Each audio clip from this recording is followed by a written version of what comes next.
Hey guys, welcome back for another Baker Built Sexy Time tip of the week. Today we're going to be talking about how to foam roll your teres minor. The teres minor is a muscle that sits right back here in the back of the shoulder. It's part of the rotator cuff and it connects the upper arm bone to the shoulder blade. It has a lot to do with the rotational strength of your shoulder, but also ability to overhead press.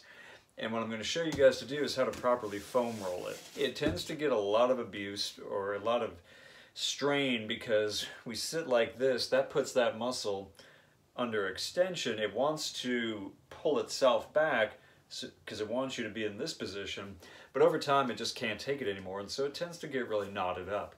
And that can affect a lot of things like overhead pressing. It can affect any sort of external rotation you may use, or it can also affect internal rotation of the shoulder as well. What you're going to do is take the foam roller, you're going to lay on the ground, and I like this technique of just bringing my arm behind my head. It helps to support my neck so I don't have a lot of strain here, but then it also helps to open this up. And then I'll usually roll forward and back as well as up and down, but forward and back tends to do really well for me. And you'll usually know when you've found this muscle. If it's a problem, it'll feel like this really tight band that you're just going to kind of roll over, and you might feel a clunk, and then if you roll back, you'll feel a clunk in the other direction. That's a sure sign that this muscle needs some attention. If you feel some sensitivity in this area, but you don't feel that clunking back and forth, you're not too bad off. You can still turn it around relatively easily.